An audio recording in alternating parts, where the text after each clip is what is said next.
Hello, welcome back to Richmond. So today I've been messing around with couplings. Now at the moment I use the narrow tension lock type couplings on my layout, pretty much exclusively. The plan is eventually to move to Kadee couplings. Now on this layout, all my coaching stock, which you can see sort of before you, and there's more sort of over there. All my coaching stock uses the narrow tension lock couplings, which is the modern standard for ready to run stock. And yeah, it's okay, but I've found that with tension locks, and especially with NEM pockets, that most manufacturers don't have a standard coupling height for the NEM pockets, for the NEM couplings, and the NEM pockets also aren't the same height across the range. And also manufacturers like Dapol on some of their older stock use a completely different style of coupling altogether, as well as the same as Hornby do on some of their stuff, which is, I believe, inherited from Dapol. Anyway, so we've been experimenting with Kadee couplings and with the Hornby Roco style close couplings. So without any further ado, let's move on from my ugly mug back to the layout of the trains, and let's get cracking. So if we move on from this very fine looking K1 round to this first pair of articulated twins, and we go down here to the coupling and we zoom in, you'll see that there's coupled with the narrow style tension locks. Now on my Ian Kirk coaches that I've modified and converted, I've used, if we can drop down and have a look, you'll see the NEM pockets that I've fitted. So we've got a NEM pocket there and a NEM pocket there. They're at the same height as the majority of my stock. But at the minute we've got the tension locks there, so it's not a particularly close coupling there. On the real thing, you'd see the buffers pretty much touching, and that it's not a very realistic sort of gap, is it really? So if we move the K1 forwards slowly, and then we'll see what's on the other end. So, yes, I'm aware that some of my coaches need a bit of fettling. The painting isn't the best, but let's ignore that for now, shall we? So here we go with excuse me, the next couplings. So here we have the Kadee couplings. Now that gives a much closer coupling. So again with an NEM pocket, so you'll be able to see there and just there, just put my fingernail, excuse me, the NEM pockets.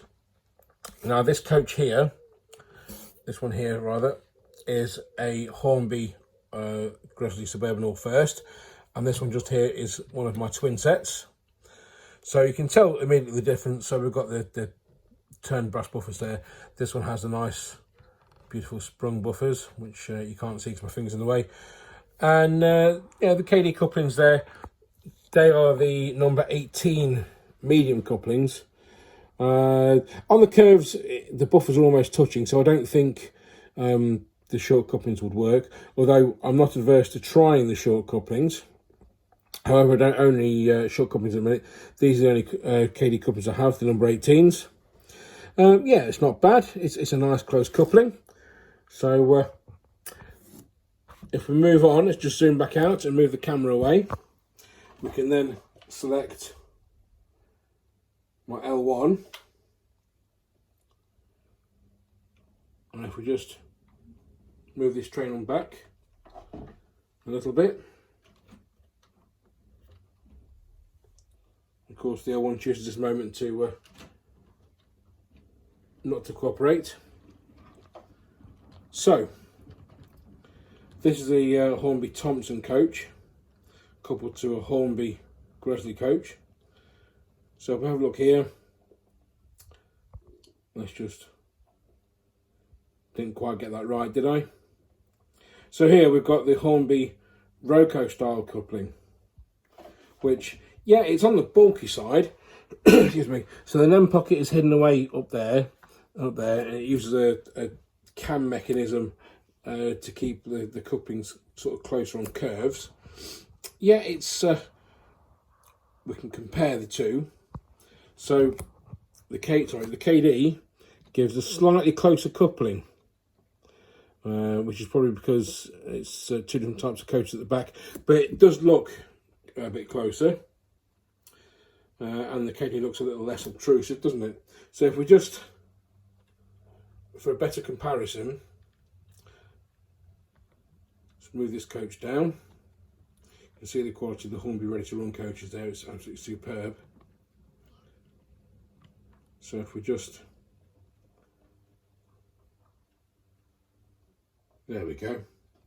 So let's just move it a bit more in line. So yeah, it's the Kadee is slightly closer coupled from this angle. The buffers are a similar distance apart. So we've got, this is another twin set here, and you've got a twin set here, a Hornby coach here, and a Hornby coach here. So this is a bit more of a better comparison between the two. So you can see that, yes, the Hornby Roco style coupling is on the obtrusive side compared to the Kadee. However, the couplings are much closer together, or the coaches are much closer coupled than they would be with a tension lock. Although admittedly I haven't tried any of the narrow, the short tension locks for comparison.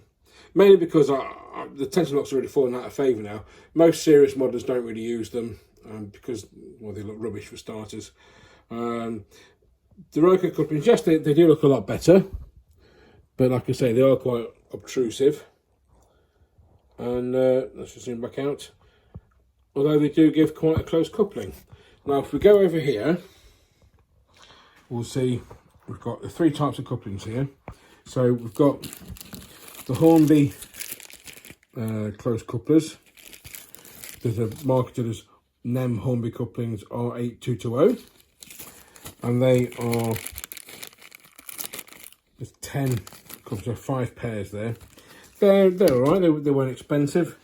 I'm going to fit them to a few of my coaches to see how they get on. Over here we have the narrow tension locks, which are pretty much self-explanatory. We've been using them for decades. And here, although it's only the packet because the packet's empty, is the Kadee number 18 medium coupler. You get 2 pairs in there. It's about £6–7, so it's not on the cheap side compared to these two. The tension locks you can get, I think it's 10 couplings for about £10 or £12, and they also come with the NEM pocket, which has the fishtail that you just clip in. So that'd be for backman sort of stock, as the Hornby stock just uses that just has a pocket built in. And these, like I say, they're about £5–6. You get 5 pairs, 10 couplings. So they're not expensive, they're inexpensive really, as are the tension locks. But I think these are the way to go. I mean, yeah, they take a fair bit of setting up, but you get what you pay for, and they're not cheap, so they are quite good quality. That's not, you know, a generalisation. They are quite good quality. I'm quite impressed with them, having never used them before.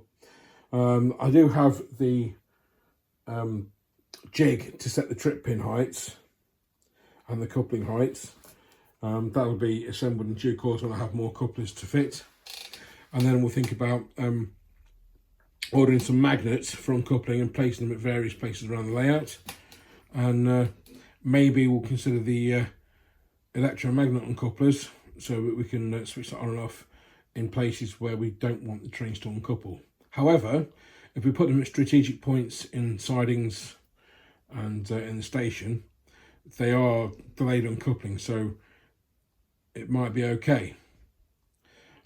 Please, while I'm filming this video, please let me know your thoughts on couplings, which couplings you use.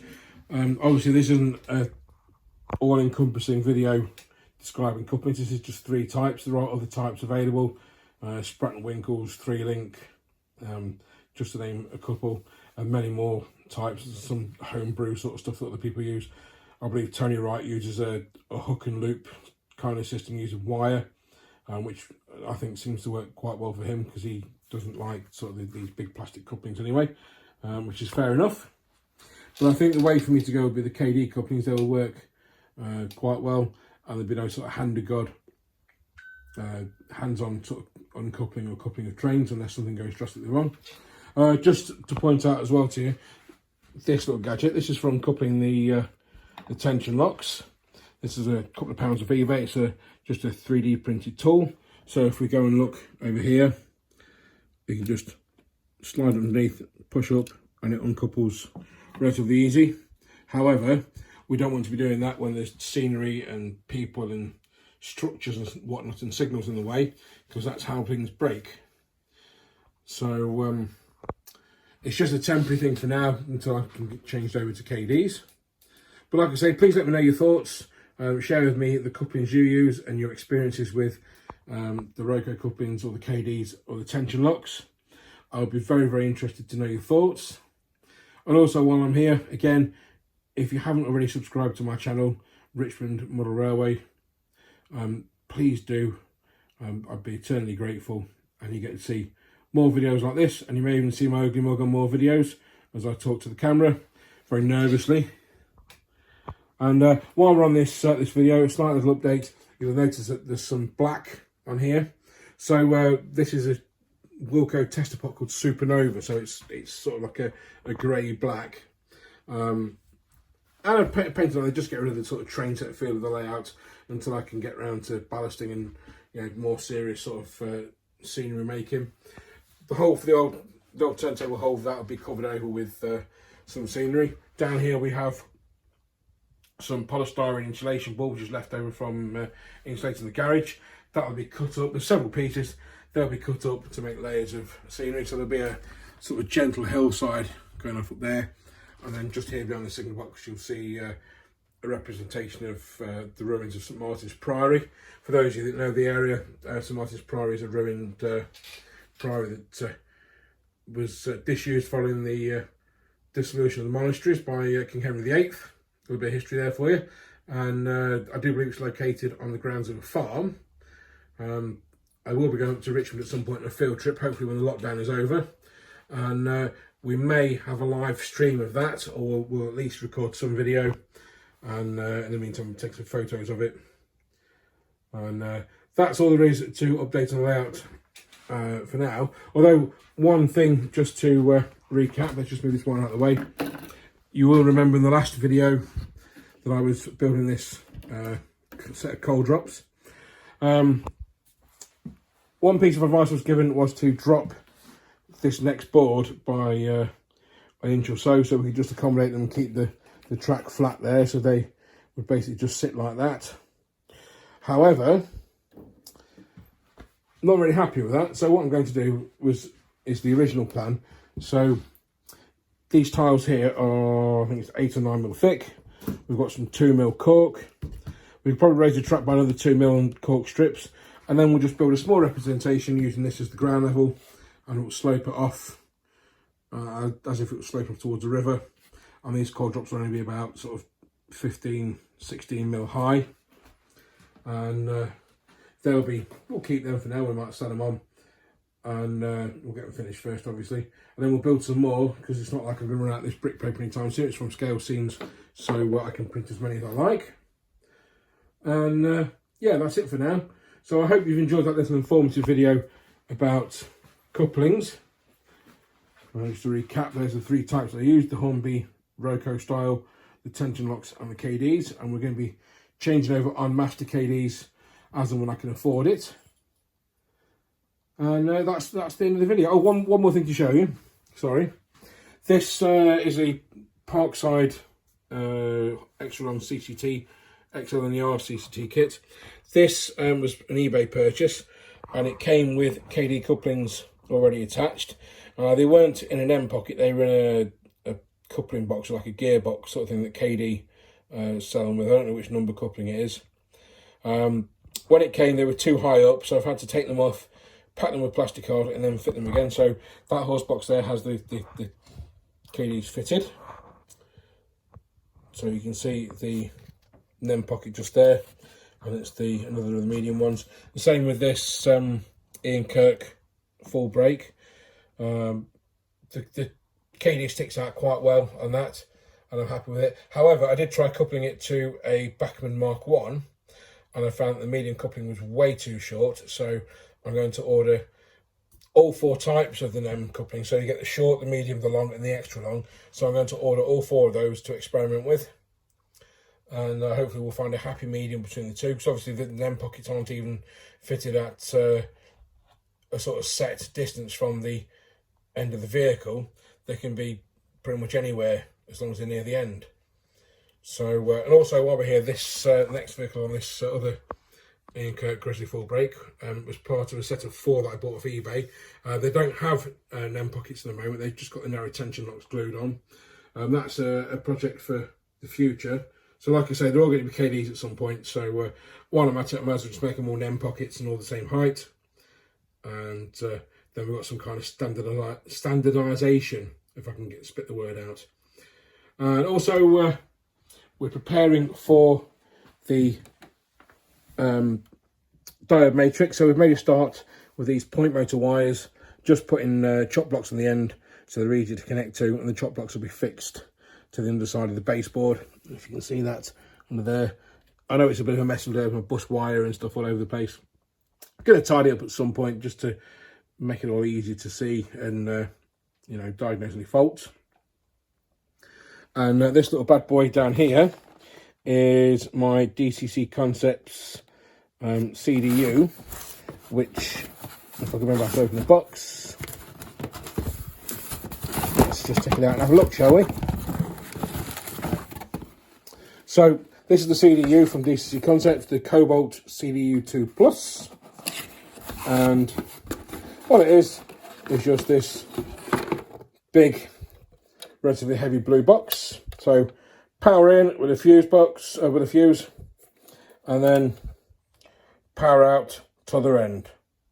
So there is an instruction manual online for it, and once the diode matrix has been constructed and my control panel has arrived, we can install that and put it all together, and we'll find somewhere for this to live. It'll probably be screwed underneath the layout like that or something, or rest on one of these trestles. It'll be securely fixed down so it can't fall off and damage anything. And legend has it, it will apparently fire more than 10 points at a time. So if we look at this here, so say to get from this route to this line here, we've got to fire 1, 2, 3, 4, 5, 6 points together. So that should be no issue for that. And as it's so powerful, it's going to power every single point on the layout. These points around here won't need route setting, they'll just be fired by switches. I did toy with the idea of going all DCC with the points, following Dave Class 47's video on Dean Park with his ECOS DCC system, which, while extremely expensive with its big touchscreen, looks extremely easy to operate. And the DCC Concepts system for detecting point position and point settings looks really, really easy. However, setting up with this, I'm a little bit daunted by it because I don't really understand. Anybody that does understand how to program the point decoders and stuff, please, you know, let me know, because it might save me a whole lot of wiring. And I'd love to have, you know, a control panel like Dave has on Dean Park. But that's for another time. So I hope you've enjoyed this another lengthy video. They seem to be getting longer at the minute. And like I say, if you aren't already subscribed to my channel, please do subscribe. It will give me the confidence to do more channels, more videos, sorry. And hopefully they'll improve in quality. I might even use my proper camera with a proper lens next time rather than my iPhone. And set up with a tripod so it's all professional. So bye for now.